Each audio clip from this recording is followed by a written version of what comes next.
بسم اللہ الرحمن الرحیم۔ آج کے جو سبق ہے اور جو مسئلہ ہے خیار رویت کا جو باب چل رہا تھا، اس میں یہ بتائیں گے کہ بائیں کے لیے خیار رویت ثابت نہیں ہوگا۔ یعنی بائیں اگر کوئی چیز بغیر دیکھے بیچ دے، مثال کے طور پر بائیں کسی چیز کا وارث ہوا اور اس نے وہ چیز دیکھی نہیں اور بیچ دی، تو بیچ دینے کے بعد اس کو کیا ہے، خیار رویت حاصل نہیں ہوگا، رد کرنے کا حق حاصل نہیں ہوگا۔ ٹھیک ہے؟ پھر یہاں پر دوسری بات بتائیں گے کہ خیار رویت کسی وقت کے ساتھ مقید نہیں ہے، یعنی اتنا وقت نہیں ہے کہ ایک دن 2 دن یا 3 دن کے بعد یہ ختم ہوگا دیکھنے کے بعد، ایسا نہیں ہے۔ دیکھنے کے بعد اگر کوئی اس خیار کو باطل کرنے والی چیز پائی گئی تو یہ خیار باطل ہو جائے گا۔ پھر یہ دو چیزیں اور اس میں کچھ تفصیل ہے، کچھ اختلاف بھی ہے، وہ ہم پڑھتے ہیں، دیکھیے۔ بسم اللہ الرحمن الرحیم۔ ومن باع ما لم یرہ فلا خیار لہ، جس نے کوئی ایسی چیز بیچی جس کو اس نے نہیں دیکھا ہے، تو فلا خیار لہ، تو اس کو خیار حاصل نہیں ہوگا، خیار رویت اس کو حاصل نہیں ہوگا۔ وکان ابو حنیفۃ یقول اولا لہ الخیار، لیکن امام اعظم ابو حنیفہ رحمۃ اللہ تعالیٰ علیہ کا جو پہلا قول تھا یہ تھا کہ بائیں کو بھی خیار حاصل ہوگا۔ ٹھیک ہے، ان کا کیا تھا، اعتبارم بخیار العیب و خیار الشرط، وہ قیاس کرتے ہیں خیار عیب اور خیار شرط پر۔ جس طرح بائیں کو خیار عیب حاصل ہوتا ہے، جس طرح بائیں کو خیار شرط حاصل ہوتا ہے، اسی طرح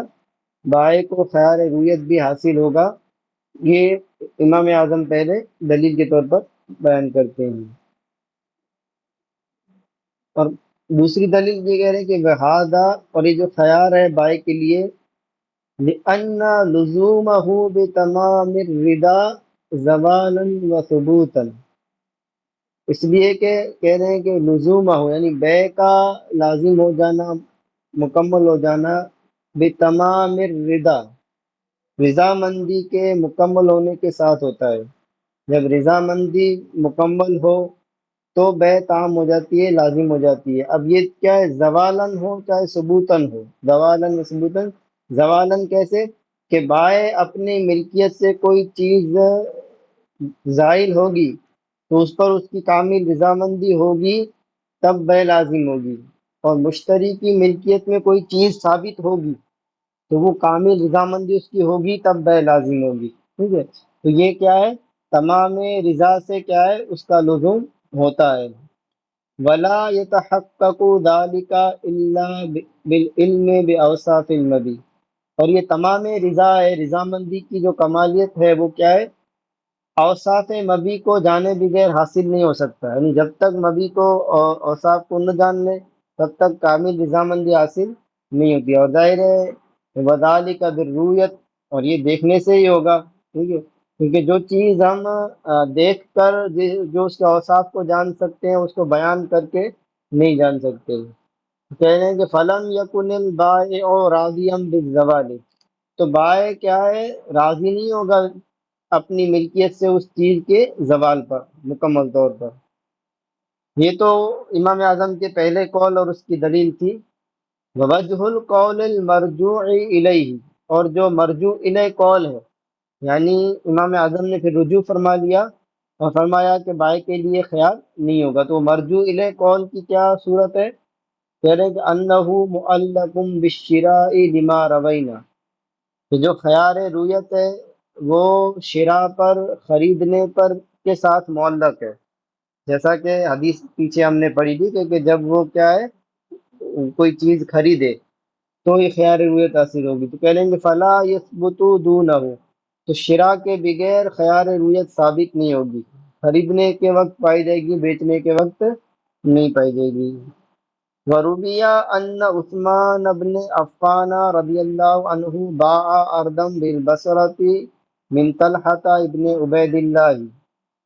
حضرت عثمان ابن عفان رضی اللہ تعالیٰ عنہ نے حضرت طلحہ بن عبید اللہ رضی اللہ تعالیٰ عنہ کو بصرہ میں جو ان کی زمین تھی، اپنی زمین انہوں نے طلحہ بن عبید اللہ کو بیچی۔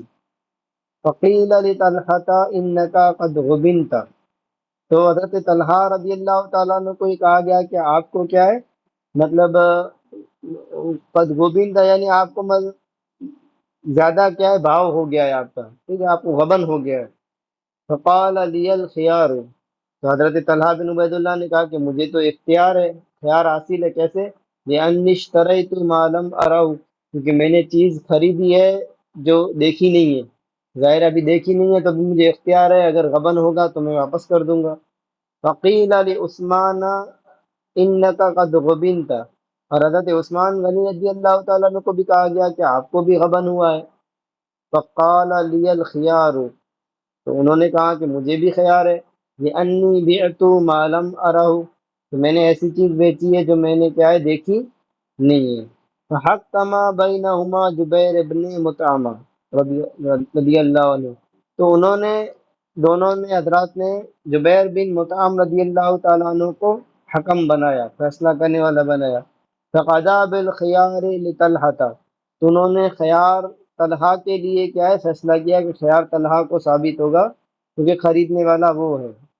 وکان ذلک بمحضر من الصحابۃ رضی اللہ عنہ، اور یہ تمام صحابہ کرام علیہ رضوان کی کیا ہے، حضور میں یہ ہوا تھا،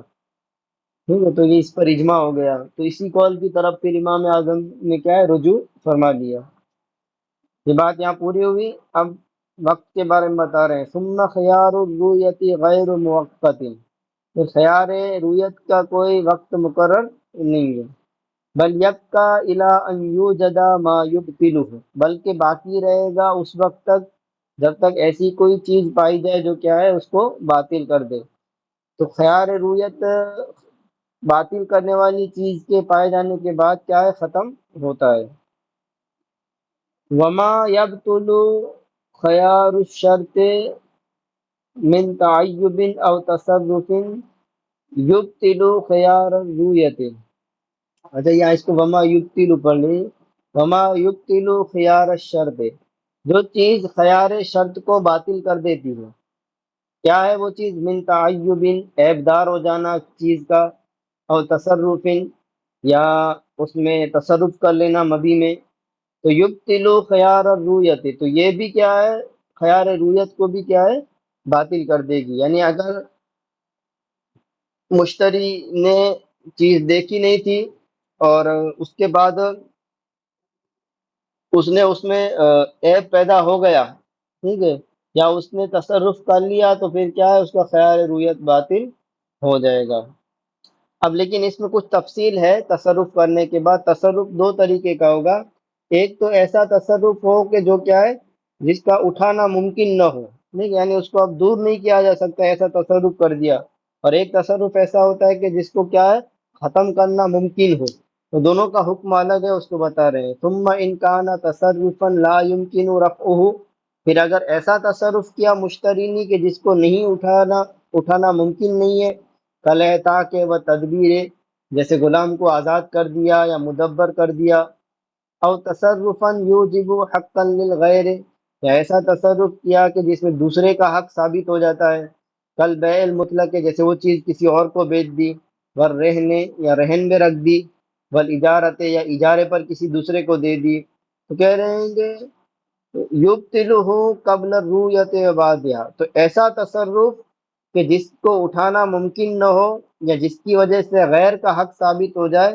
تو رویت سے پہلے اور رویت کے بعد خیار رویت کو ختم کر دے گا، ایسا تصرف، ٹھیک ہے،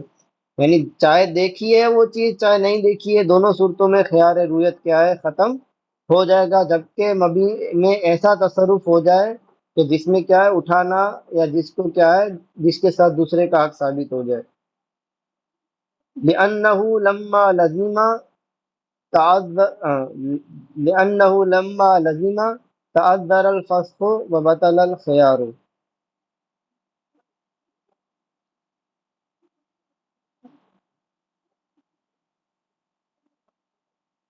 اس لیے کہ جب کہہ رہے ہیں کہ وہ کیا ہے کہ دوسرے کا حق جب اس میں ثابت ہو گیا،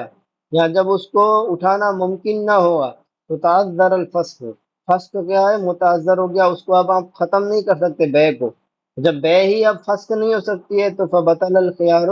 تو اب خیار بھی کیا ہے؟ ختم ہو جائے گا۔ وَإِنْ كَانَ تَصَرُّفًا لَا يُوجِبُ حَقًّا لِلْغَيْرِ، اور اگر ایسا تصرف ہے کہ جو غیر کے حق کو ثابت نہیں کرتا ہے،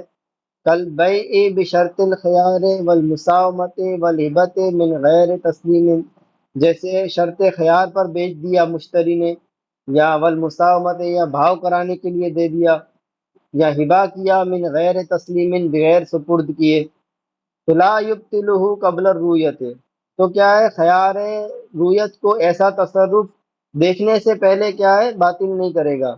یعنی کسی نے بیچ دیا، ابھی تک مبی کو دیکھا نہیں تھا اور بیچ دیا، لیکن اس میں خیار شرط کر لیا تھا، تو اب جب تک دیکھا نہیں ہے تب تک اب اسے کیا ہے؟ خیار رویت ابھی بھی باقی ہے، دیکھنے کے بعد چاہے تو رد کر سکتا ہے، تو اس کا وہ خیار شرط بھی ختم ہو جائے گا۔ لِأَنَّهُ لَا يَرْبُو عَلَى صَرِيحِ الرِّدَى، اس لیے کہ ایسا تصرف جس میں غیر کا حق ثابت نہیں ہوتا ہے، وہ صریح رضا پر کیا ہے؟ زیادتی نہیں ہوتی ہے۔ یعنی جب صریح رضا کی وجہ سے، ٹھیک ہے، دیکھنے سے پہلے خیار ختم نہیں ہوتا ہے، جیسے پیچھے ہم نے پڑھا کہ اس نے کہہ دیا کہ میں راضی ہوا، تو بھی خیار رویت باطل نہیں ہوتا ہے، ٹھیک ہے۔ تو خیار رویت میں کیا ہے؟ یہ اپنے بغیر کسی کے حق کے تصرف اس میں لازم ہوئے اگر بیچتا ہے یا تصرف کرتا ہے تو وہ صریح رضا سے زائد نہیں ہے، جب صریح رضا باطل نہیں کرتی تو یہ بھی باطل نہیں کرے گا۔ یبطلہ بعد الرویت، اور رویت کے بعد ایسا تصرف بھی کیا ہے؟ خیار رویت کو باطل کر دے گا۔ کیوں؟ لوجود دلالت الرضا، اس لیے کہ اب رضامندی کی دلالت پا لی گئی، کیونکہ دیکھنے کے بعد صریح رضا ہو تو خیار رویت باطل ہو جاتا ہے، تو اسی طرح کیا ہے؟ دلالت رضا بھی پانے کی وجہ سے یہ خیار باطل ہو جائے گا۔ الرحمن الرحیم ومن نظر الى وجه الصبرة او الى ظاہر الثوب متویا او الى وجه الجاریۃ او الى وجه الدابۃ وکفلها فلا خیار له۔ ومن نظر الى وجه الصبرہ، صبرہ وہی اناج کی ڈھیر، جس نے اناج کے ڈھیر کے اوپری حصے کو دیکھا، او الی ظاہر الثوب متویا، یا کپڑے کے ظاہر کو دیکھا، ایسے کپڑے کو جو کیا ہے؟ لپٹا ہوا تھا، او الی وجہ الجاریہ، یا باندی کے چہرے کو دیکھا، او الی وجہ الدابۃ وکفلها، یا اس جانور کے چہرے اور اس کی سرین کو دیکھا، تو فلا خیار لہو، تو اب خیار ختم ہو جائے گا، کیونکہ یہ خیار رویت ہے تو دیکھنے کے بعد ختم ہو جائے گا۔ تو جو کھانے کا ڈھیر ہوتا ہے یا کپڑے کا اوپری حصہ ہوتا ہے یا باندی کا چہرہ ہے یا جانور وغیرہ کا چہرہ اور سرین، اس سے چونکہ مقصود حاصل ہو جاتا ہے، ٹھیک ہے، اس چیز کا کہ ہم کو اوصاف کا علم چاہیے، تبھی رضامندی مکمل ہو سکتی ہے، اور کسی بھی چیز کو مکمل طور پر ہر اس کے جز کو دیکھنا عموماً ممکن نہیں ہوتا ہے، بعض اوقات شرعاً بھی ممانعت ہوتی ہے، تو لہٰذا کیا ہے؟ اس کے جس سے مقصد حاصل ہو جائے اتنا دیکھ لینے سے وہ خیار کیا ہے؟ ختم ہو جائے گا۔ اب اس میں قاعدہ کیا ہے؟ تو کہہ رہے ہیں کہ الاصل فی ھذا، اس میں قاعدہ یہ ہے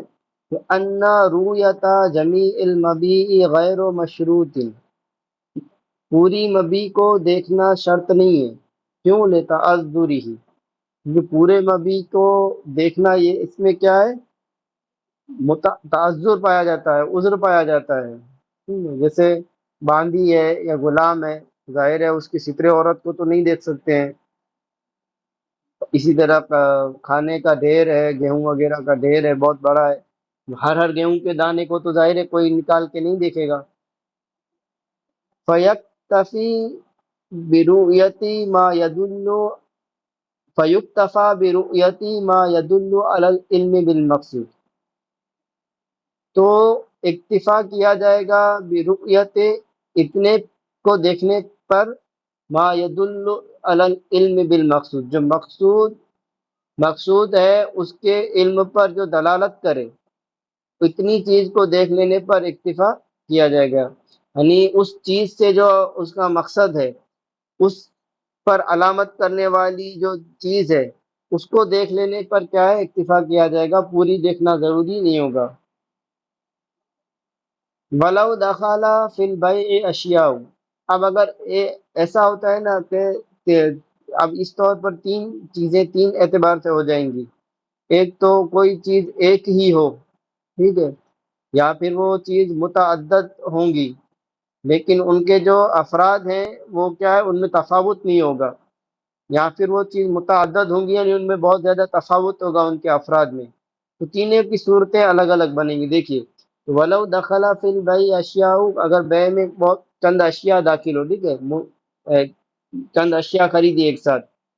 فَإِنْ كَانَ لَا يَتَفَاوَتُ أَحَدُهَا، تو اگر ان کے جو افراد ہیں وہ کیا ہے، ان میں تفاوت نہیں ہے، ٹھیک ہے نا، قیمت کے اعتبار سے تفاوت نہیں ہے اور وہ ایک جیسے ہی ہوتے ہیں،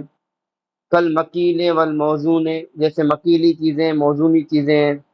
ٹھیک ہے، جیسے گیہوں ہی دیکھ لیجئے کہ گیہوں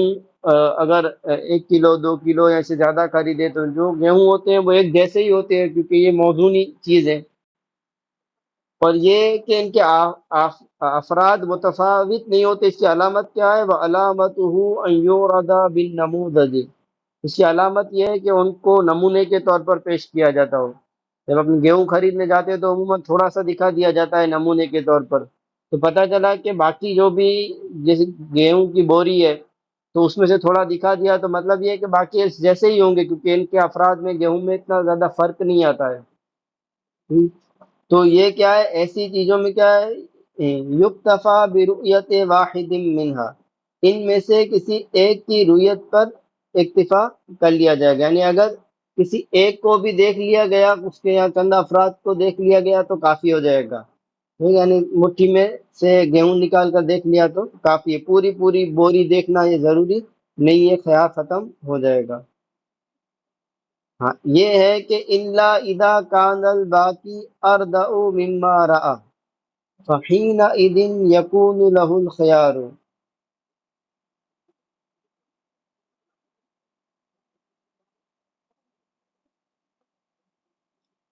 ہم مگر اس میں ایک مستثنا ہے کہ الا اذا کان الباقی اردأ مما رأى، ہاں یہ کہ جو جس کو دیکھا ہے، ٹھیک ہے، یعنی اس نے اس میں سے جو نکال کے دیا اوپر تو اچھی کوالٹی والے تھے، لیکن جو باقی جو تھے وہ کیا ہے، ردی کوالٹی والے تھے، اس سے گھٹیا کوالٹی والے تھے، وہی نہیں تھے، تو پھر کیا ہے، فَحِينَئِذٍ يَقُولُ لَهُ الْخِيَارُ، تو ابھی اس کے لیے خیار باقی ہوگا، اگرچہ وہ ایک جیسی چیزیں ہیں لیکن اس میں یہ ہے کہ جیسی دکھائی تھی سب کے سب ویسی ہیں تو خیار ختم ہو گیا، اور اگر ویسی نہیں ہے بلکہ دکھائی تھی وہ اور باقی ہیں ان میں کوالٹی میں فرق ہے تو پھر خیار باقی ہوگا۔ وَإِنْ كَانَ يَتَفَاوَتُ أَحَدُهَا كَالثِّيَابِ وَالدَّوَابِ لَا بُدَّ مِنْ رُؤْيَةِ كُلِّ وَاحِدٍ مِنْهَا، پر اگر وہ متعدد اشیاء کے افراد کیا ہے، متفاوت ہیں، الگ الگ ہوتے ہیں، ان کے ہر جو چیز ہوتی ہے وہ الگ الگ ہوتی ہے، جیسے کپڑا ہے تو کپڑا عموماً اگر 10 کپڑے خریدے، 10 کپڑوں کے تھان خریدے، ظاہر ہے ہر تھان الگ الگ ہوتا ہے، پر دواب بھی اس طرح چوپائے ہوتے ہیں، تو ہر چوپایا بکریاں ہیں تو ہر بکری وہ الگ الگ ہوتی ہے، ایک جیسی نہیں ہوتی، ایک بکری کو دیکھ کر ساری بکریوں پر قیاس نہیں ہو سکتا، تو کہہ رہے ہیں کہ لا بد من رؤیت کل واحد منہا، تو ان میں سے ہر ایک کا دیکھنا ضروری ہے، تبھی کیا ہے، خیار ختم ہوگا۔ والجوز والبید من هذا القبیل، اور اخروٹ اور انڈا بھی اسی قبیل سے ہے، یعنی یہ اخروٹ اور انڈا بھی کیا ہے، یہ ہے کہ ان افراد میں سے ہے جن کے افراد کیا ہے، متفاوت ہوتے ہیں، یہ امام کرخی نے اس کو ذکر کیا ہے۔ وَكَانَ يَنبَغِي أَن يَكُونَ مِثْلَ الْحِنطَةِ وَالشَّعِيرِ، اور مصنف کہتے ہیں کہ بہتر یہ ہے کہ یہ کیا ہے، گیہوں اور جو کے قبیل سے ہوں، اخروٹ اور انڈا، کیونکہ ظاہر ہے انڈا اور اخروٹ کے جو افراد ہوتے ہیں، جو اجزاء ہوتے ہیں، ان میں اتنا فرق نہیں ہوتا ہے، ٹھیک ہے، قیمت میں بھی فرق نہیں ہوتا ہے اور وہ ایک جیسے ہی ہوتے ہیں۔ کیوں لکونہا متقاربتاً اذا ثبت، کیونکہ وہ کیا ہے قریب قریب ہوتے ہیں، انڈا اور اخروٹ کے جو افراد ہوتے ہیں۔ اب کہہ رہے ہیں کہ اذا ثبت ھذا، جب یہ قاعدہ ثابت ہو گیا، کہہ رہے ہیں کہ فنقول النظر الی وجہ الصبرۃ کاف، تو ہم کہتے ہیں کہ ڈھیر کے باہری حصے پر نظر کر لینا کافی ہوگا، لأنه يعرف وصف البقیت، کیونکہ اوپر سے دیکھ لینے سے باقی کا وصف کیا ہے معلوم ہو جائے گا، وہ باقی کے وصف کی معرفت حاصل کر لے گا۔ لأنه مکیل یعرض بالنموذج، اس لیے کہ یہ جو گیہوں وغیرہ کی یا دھان وغیرہ کی ڈھیر ہوتی ہے وہ ایک مکیلی چیز ہے، اور ان کو نمونے کے طور پر بھی پیش کیا جاتا ہے۔ وَقَدَ النَّظْرُ إِلَى ظَاهِرِ الثَّوْبِ، اسی طرح ظاہری کپڑے کی طرف نظر کرنا بھی کافی ہو جائے گا۔ مما يعلم به البقیۃ، لیکن وہ ظاہری جو کپڑا ہے وہ ان میں سے ہو جن کو کیا ہے، جن کے ذریعے سے باقی پہچان لیا جاتا ہو، ٹھیک ہے، باقی کا پتہ چل جاتا ہو۔ ہاں، الا اذا كان في طيه ما يكون مقصودا، مگر یہ کہ جو وہ کپڑے کا تھان ہے وہ اگر لپٹا ہوا ہے، اور جو چیز لپٹی ہوئی ہے وہ ایسی ہے جو کیا ہے اس میں وہ جس چیز کو دیکھ کر وہ مشتری خرید رہا ہے وہ اس کے اندر لپٹی ہوئی کے اندر ہے۔ مثال کے طور پر کسی خاص نقش و نگار کو دیکھ کر کپڑا خرید رہا ہے، اور وہ نقش و نگار جو تھان لپٹا ہوا ہے وہ اس کے اندر ہے، اوپر سے نہیں دکھ رہا ہے، تو پھر کیا ہے اس کو دیکھنے سے ختم ہوگا، ورنہ نہیں ہوگا۔ اسی کو کہہ رہے ہیں کہ کموضع العلم، جیسے علامت کی جو جگہ ہے وہ اندر ہے، تو پھر اس کو اندر دیکھنے سے خیال ختم ہوگا، اوپر سے صرف کپڑے کو دیکھ لینے سے نہیں ہوگا۔ ورنہ اگر ایک ہی جیسا کپڑا ہے، اس کی کوالٹی ایک ہی ہے، اور اس میں کوئی نقش و نگار وغیرہ مین چیز نہیں ہے، تو اوپر سے دیکھ لینے سے کافی ہو جائے گا۔ والوجہ هو المقصود فی الآدمی، اور آدمی میں چہرہ مقصود ہو جاتا ہے، ٹھیک ہے، تو صرف چہرہ دیکھنے سے باندی یا غلام کا کافی ہوگا۔ وَهُوَ وَالْكَفَلُ فِي الدَّوَابِ، اور چہرہ اور سرین وہ کیا ہے جانور میں مقصود ہوتا ہے، ٹھیک ہے، تو چونکہ یہ تو فَيُعْتَبَرُ رُؤْيَةُ المقصود، تو مقصود کی رویت کا اعتبار ہوگا، یعنی جو چیز ہے اس میں اصل جو چیز ہے، مقصد جو ہے اس کا دیکھ لینے سے خیال ختم ہو جائے گا۔ وَلَا يُعْتَبَرُ رُؤْيَةُ غَيْرِهِ، اور اس کے علاوہ کی رویت کا اعتبار نہیں ہوگا۔ یعنی مطلب یہ ہے کہ اگر کسی نے غلام کے ہاتھ پیر اور باقی اعضاء کو تو دیکھے لیکن چہرہ نہیں دیکھا ہے، تو اب کیا ہے خیال ختم نہیں ہوگا، چہرہ دیکھ لیا اور باقی چیزیں نہیں دیکھی تو خیال ختم ہو جائے گا۔ وَشَرَطَ بَعْضُهُمْ رُؤْيَةَ الْقَوَائِمِ، اور جانوروں میں بعض نے ہاتھ پیر کی دیکھنے کا بھی کیا ہے شرط لگائی ہے۔ والأول هو المروی عن ابی یوسف، اور جو پہلا قول ہے وہ صرف چہرے اور اس کو دیکھنا سرین کو، یہ کیا ہے امام ابو یوسف کا قول ہے۔ وفی شاۃ اللحم لا بد من الجس، ٹھیک ہے، اور شاۃ اللحم مطلب یہ کہ وہ بکری جس کو خریدنے سے مقصد گوشت ہو، جس کو گوشت کے لیے کیا ہے خریدا جا رہا، تو جسٹ کہتے ہیں مطلب اس کو ہاتھ وغیرہ سے اس کو جانچ کرنا تاکہ پتہ چلے کہ اس میں گوشت کتنا ہے، تو یہ ضروری ہے اس میں، دیکھیں کیونکہ صرف دیکھ لینے سے گوشت کا اندازہ نہیں ہوگا، اس کو ہلانا پڑے گا۔ لأن المقصود وهو اللحم يعرف به، اس لیے کہ جو مقصد ہے یعنی گوشت ہے وہ کیا ہے اس کو جانچ پڑتال کرنے کے بعد ہی کیا ہے اس کی معلومات ہو سکے گی، معرفت ہو سکے گی۔ وفی شاۃ الکنیۃ لا بد من رؤیۃ الضرع، شاۃ الکنیہ یعنی وہ بکری جس سے مقصد کیا ہے نسل افزائش نسل ہو، یعنی جس سے بچے حاصل کرنا مقصود ہو اس لیے خرید رہا ہو، تو اس کے تھنوں کو دیکھنا ضروری ہے۔ وفیما یطعم لا بد من الذوق، اور جن چیزوں کو کھایا جاتا ہے اس کو چکھنا ضروری ہے۔ لأن ذلك هو المعرف للمقصود، اس لیے کہ چکھنا ہی کیا ہے وہ مقصود کی پہچان کرانے والا ہے۔